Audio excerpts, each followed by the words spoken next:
We're in for Nightville.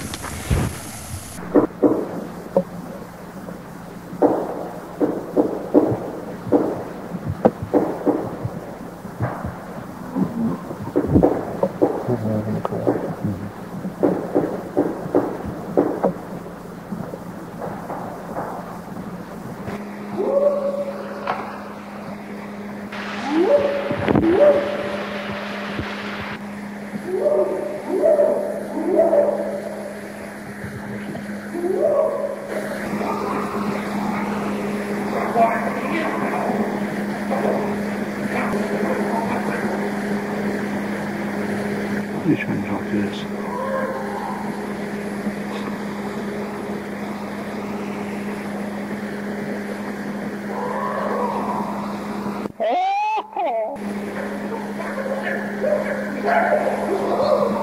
Somebody actually.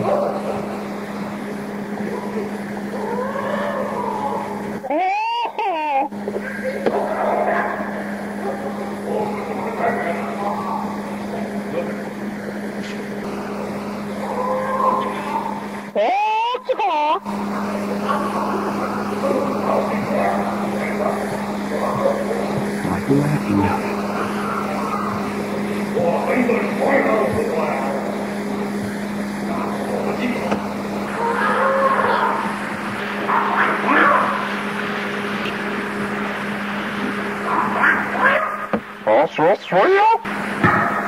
That's our job. Now we know where we went for tracks and all that for sure.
There's two of them across the creek at the big rocks.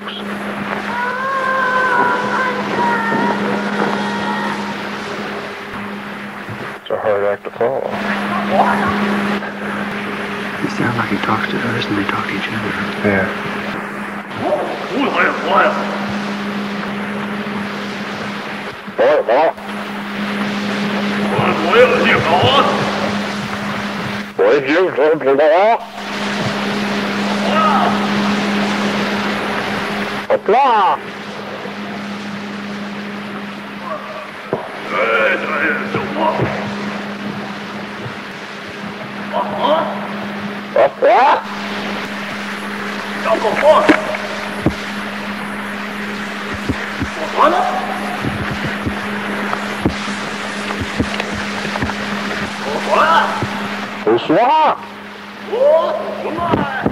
Right there, I just seen movement right through there.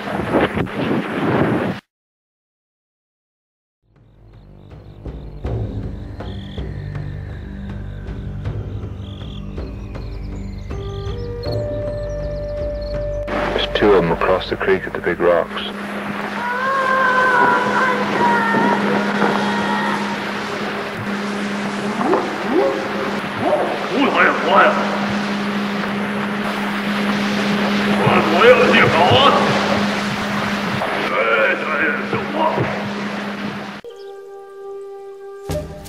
Bigfoot Talk.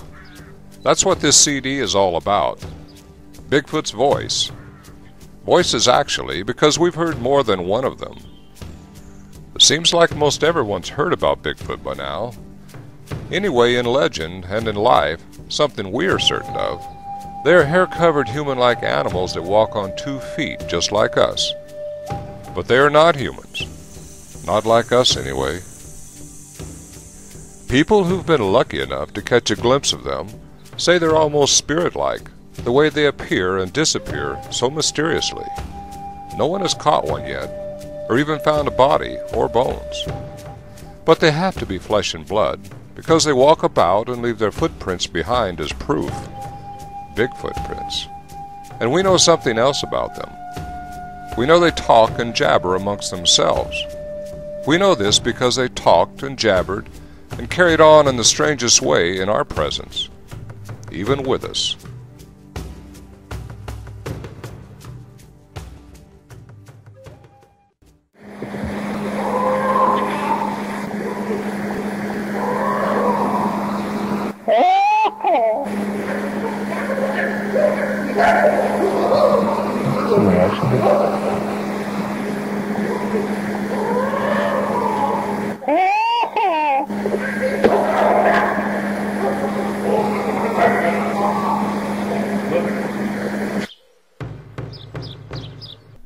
Crazy?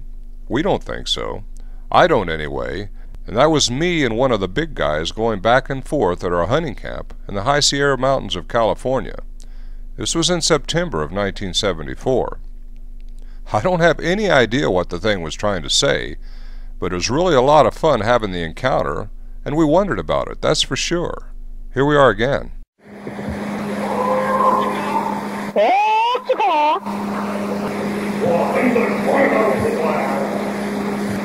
I wish I could say something like that. Can't pronounce what they're saying.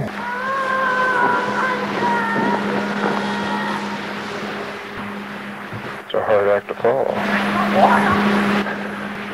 It sounds like he talks to us and they talk to each other. Yeah.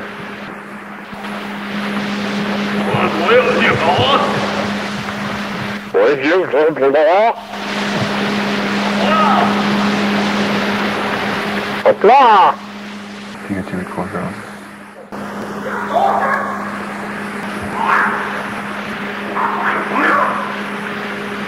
Gumby's close.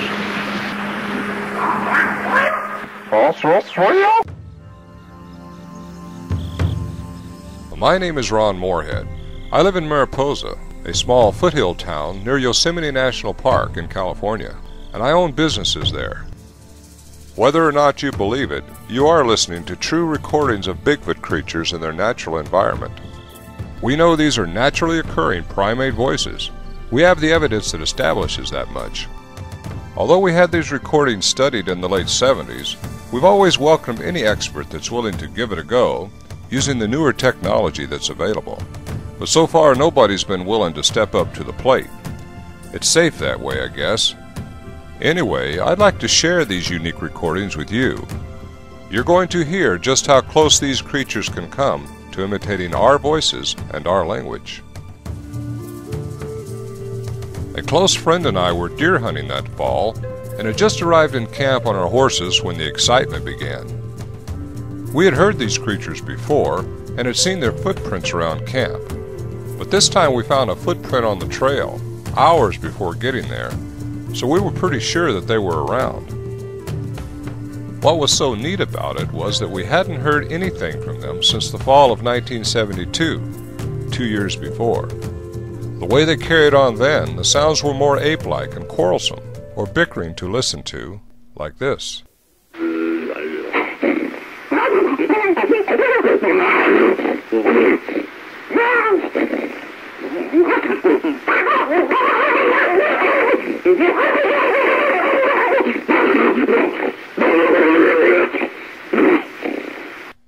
They sounded like they were full of nervous tension and emotion, and sometimes it spilled out abruptly in incredibly rapid-fire bursts.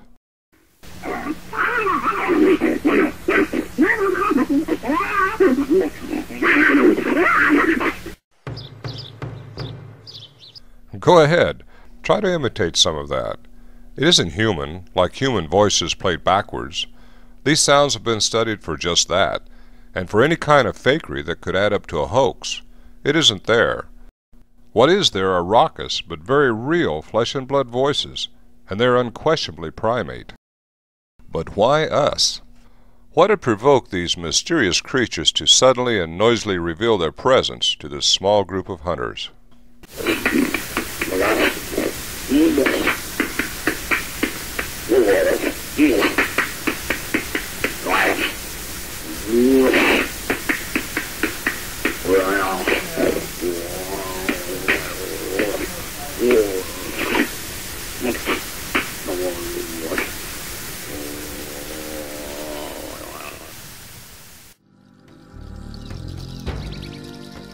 Back in July of 1971 is when it all began. It all started after Warren Johnson, a poultry plant manager, and his brother Lewis, who worked in a Valley sugar refinery, hiked into camp to scout out the deer population in advance of hunting season.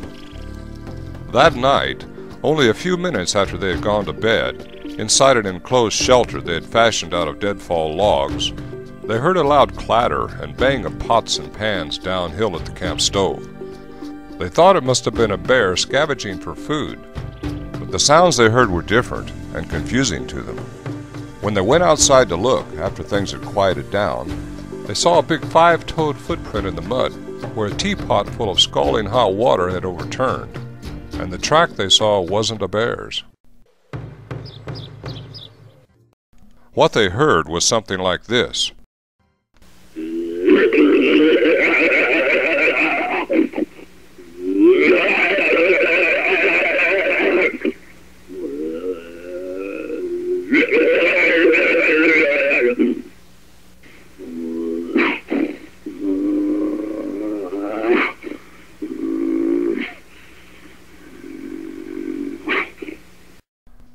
The snarls and growls could startle anyone, but Warren and Lewis carried sidearms, and with the protection of the log shelter, they were less fearful than curious. A week later they returned to camp armed with small tape recorders to see if the thing would return. This time when they went to bed, they left the pots and pans stacked in such a way that if anything touched them they would come crashing down and make a loud racket. The recording which follows is poor quality, and it has a lot of background noise, but it is the very first that we know about of one of these creatures sounding out close enough to be heard and recorded. The creature was very close, and it didn't sound real happy.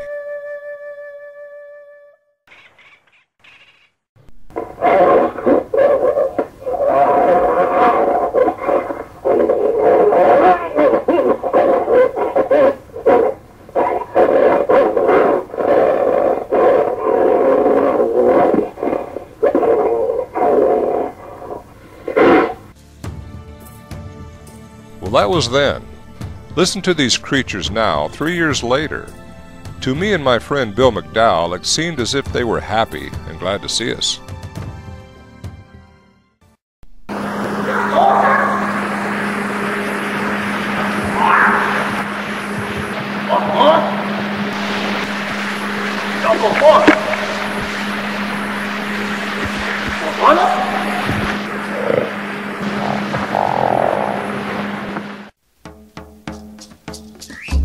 That snort you may have heard was a horse. People say horses shy away from these things. Well, Bill and I had ridden our horses into camp that day, and all our animals did, as in all our encounters before when we had them with us and these creatures were around, would stand dead still with their ears straight up, pointed towards the sounds.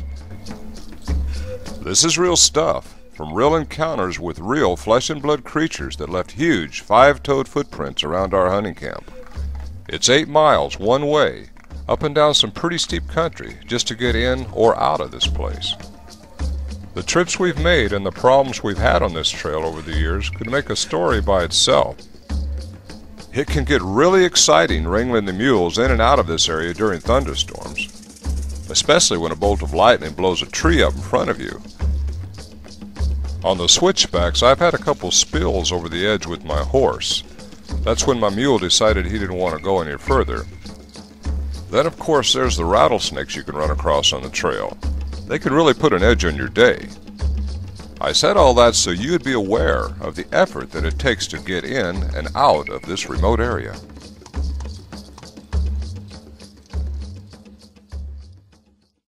Because of their big footprints and gigantic voices, we got to calling them collectively Biggie.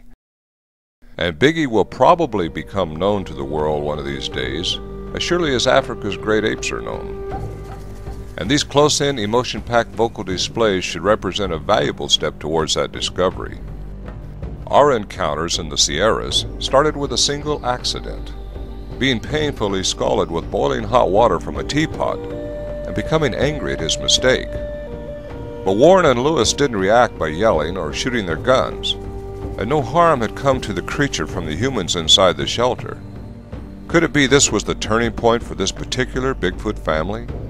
The thing that made it seem okay for them to come around and show off their voices? Who knows? What we do know is that it was exciting when they were around, and we had fun with them. And for their part, we think they were having fun with us. But were they?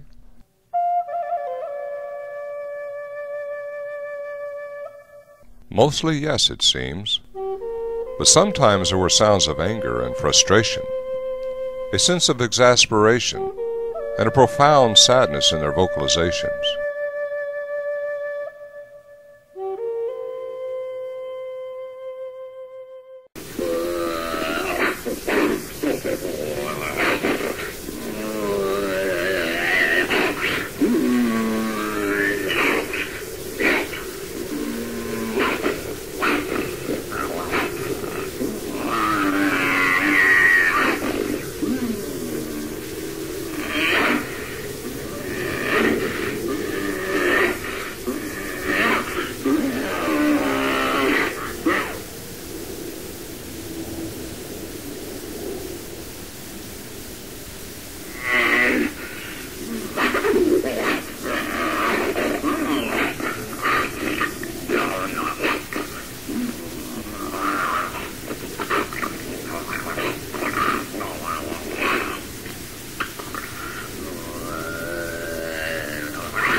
Warren and Lewis knew they were onto something big, something really big, and it wasn't any legend. It was living and breathing and walking around on 2 feet.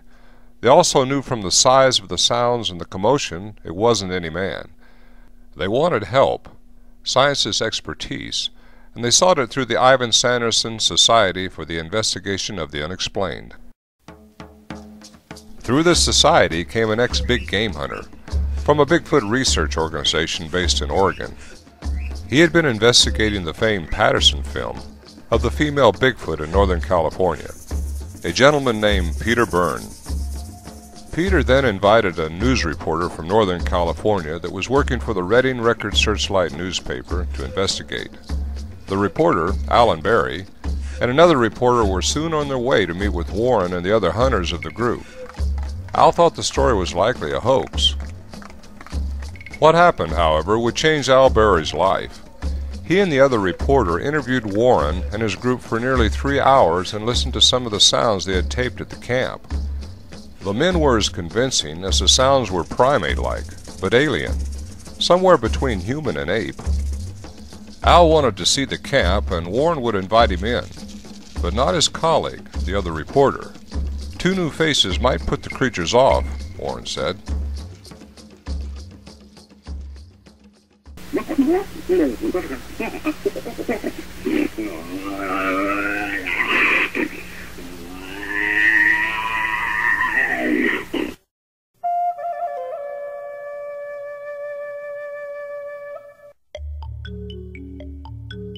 Nothing happened on Al's first trip to camp that October, except he saw a few old foot impressions that Warren had pointed out.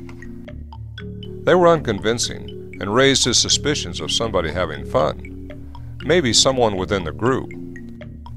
On the second trip in, Al was even more determined in his search for some sign that would either prove or disprove the story. Well, it happened, and in a big way.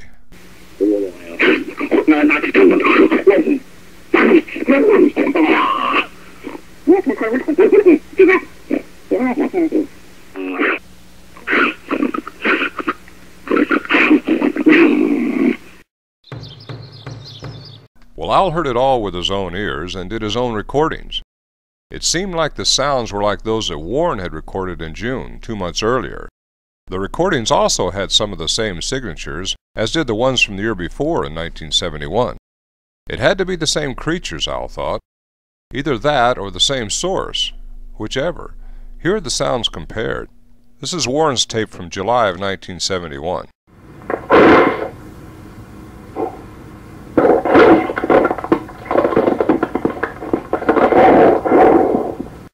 And this is June of 1972.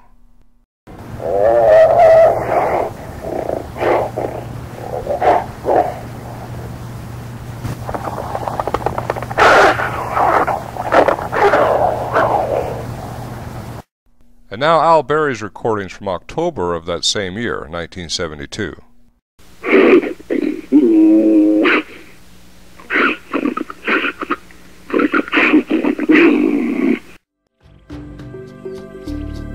Besides the rapid-fire articulation Al captured, there were whistle sounds. And the whistles were in response to Warren's whistles.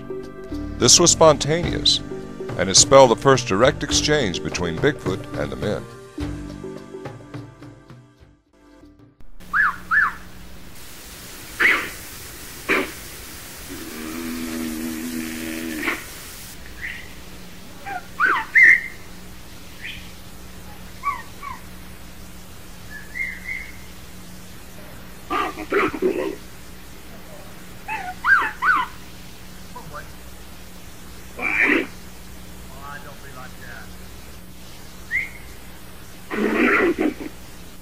Come on. You're not very sociable tonight now. Come on down. Okay, I'll go back in.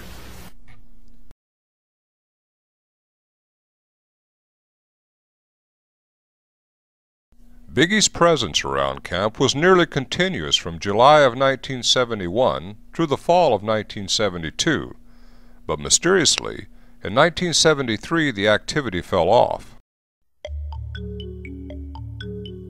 That summer Al stayed in the remote High Sierra camp for several weeks. Bill and I packed his food and electronic surveillance gear into camp on our horses and mules. But nothing happened. Nothing except blown tripline camera traps and busted cameras, but no vocalizations and no footprints. Nothing that would at least make the creature's presence known and explain the busted cameras. We had nicknamed the one with the deepest voice the Old Man. We thought it was him who had upset the teapot full of hot water on the stove. We know his voice from voicegrams that show his frequency and resident signature. He had to have been the Bigfoot group leader.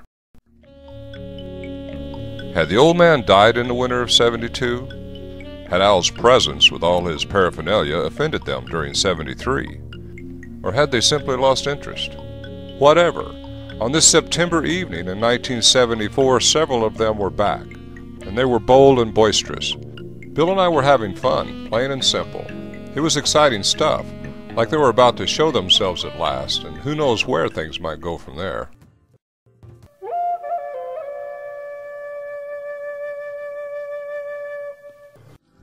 Warren and Lewis were supposed to get into camp the next afternoon sometime. It was usual for Bill and I to arrive in camp a day or two early to get camp set up for deer season's opening weekend. We were riding our horses in with Bill wrangling the pack mules behind me. Where the trail leveled off at the top of the first switchback climb, I spotted a fresh impression that crossed the trail. I could tell it was one of the creatures. We'd seen footprints lots of times before, but usually only in or close to our camp. I was accustomed to taking the lead to watch for fresh sign on the trail, mainly human or horse, and there wasn't any. We still had several tough miles left to go to get to camp before dark, so we stopped just long enough to photograph the footprint, and then I destroyed it. We would be leaving the main trail within the hour, and it was usual to cut off at random spots, preferably in young growth manzanita, so as not to leave an obvious trail for others to see. But seeing the fresh track was exciting. We couldn't wait to get to camp. We finally got there just as the sun went down.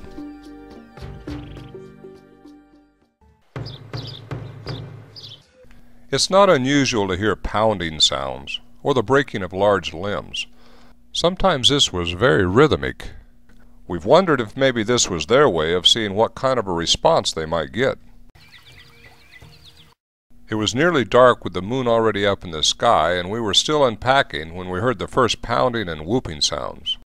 We hurried to get our tape recorders out of our saddlebags and started recording.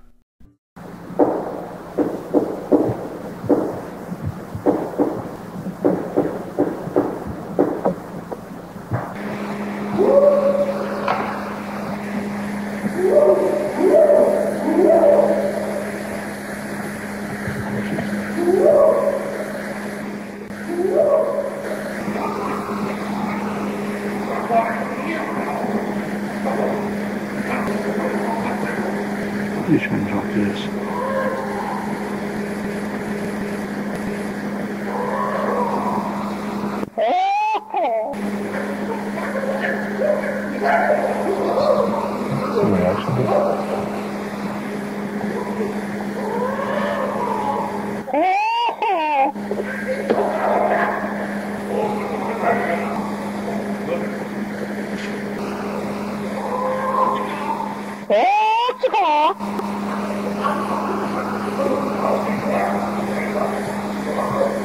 Like whacking up.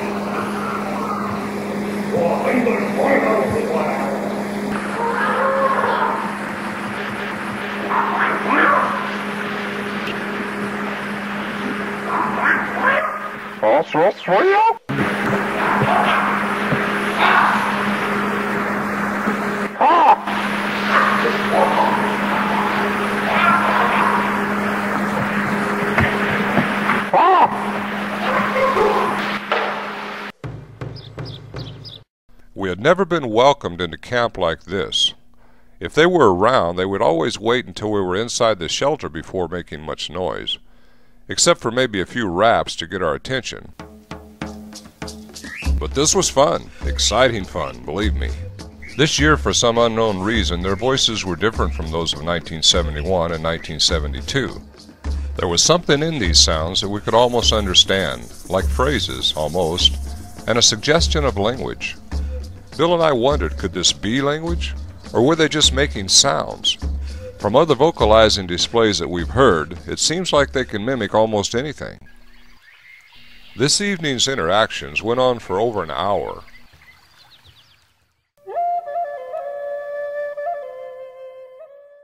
The summer owl was up there. We installed a cushioned toilet seat at the John. Yeah, you heard me right, and it even had a flowered print on the cushion.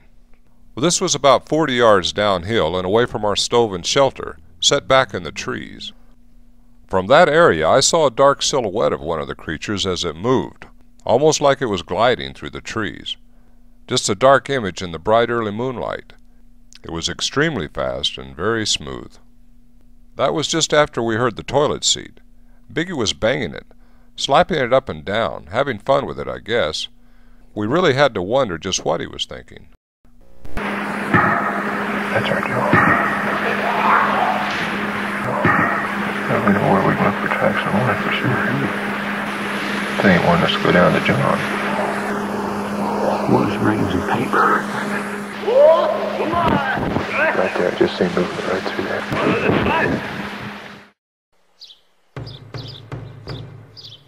At that moment, I could have shined a flashlight on that spot, and I'm sure I would have gotten a good look at the creature. But we had tried things like this before. It wasn't just that we were too slow in the draw to spot them, but shining a light in their direction was a guaranteed showstopper. They wouldn't scream at us or do anything like that. They would just shut up and leave. End of story for that night.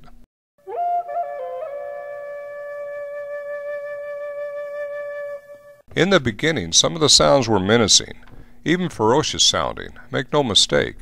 Yet there was never any violence towards us. Absolutely none. On the contrary, they actually seemed to enjoy things as much as we were, and occasionally they'd even leave us a stash of dried pine cones. Perhaps they had observed us collecting them for our stove fires.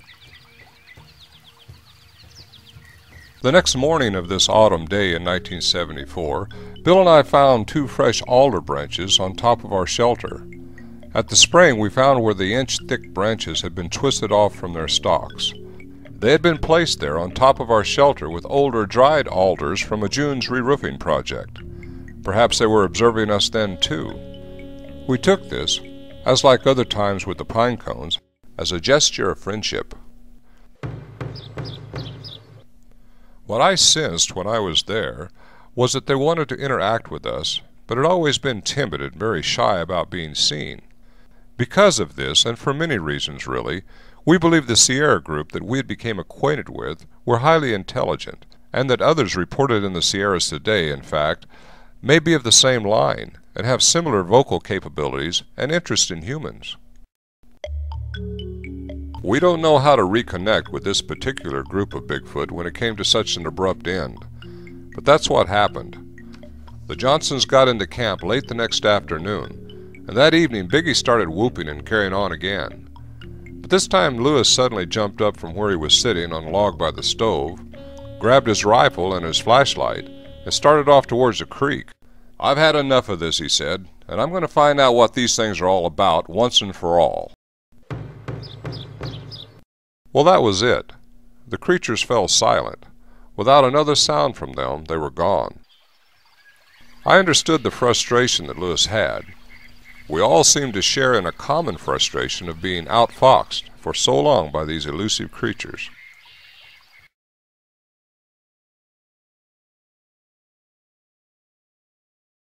Bill and I heard Biggie once again in 1976. It was a peculiar thing. About midnight, Bill and I were awoke by distant, rhythmic, yelling sounds. It had to be one of the creatures, but it was up on the ridge behind camp and bellowing almost like it was in agony over and over. We didn't know what to make of it, but our horses and our mules started fussing, and that was unusual. Then we heard a commotion at our stove area. We heard something very distinctly ripping into our food packs. We knew that this was not like anything Biggie had ever done before at our camp, so we shined our flashlights at the stove. It was a bear, and it was destroying our stove area and belongings, rooting for food, our food. Immediately up the ridge, the cries of Bigfoot ceased. We are all familiar with black bears in the Sierras, and usually they shy away at your presence, but this bear was different. We shoot him off several times, but each time we went back in the shelter, we could hear him ransacking our camp again. We then agreed to load our guns, just in case.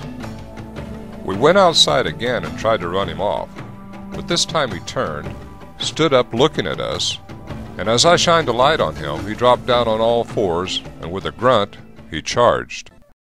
Bill shot the bear just within a few feet of us.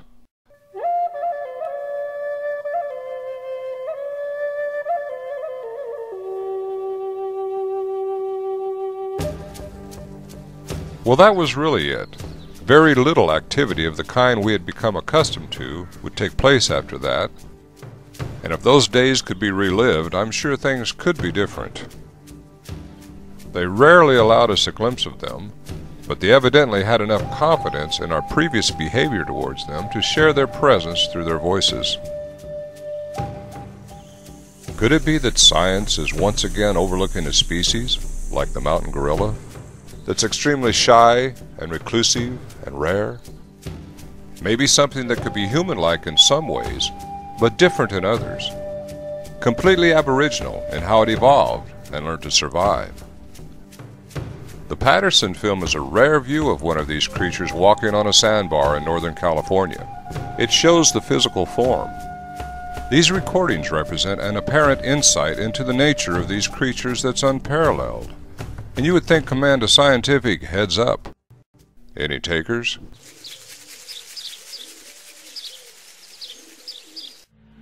Personally, I feel like for a while we gained the trust of this family of creatures, our Biggie. We didn't react to their original displays with fear, and we learned quickly to respect their domain and their privacy. Sure, we may have had the opportunity to shoot one, maybe, and that's what many think we should have done. Then mainstream science could officially get involved. I say there's a better way. Gain their trust, as you would any animal that you want to become closer to. I believe these elusive creatures are not to be feared, any more than another human with a lot of curiosity and some playful, shrewd but childlike tendencies.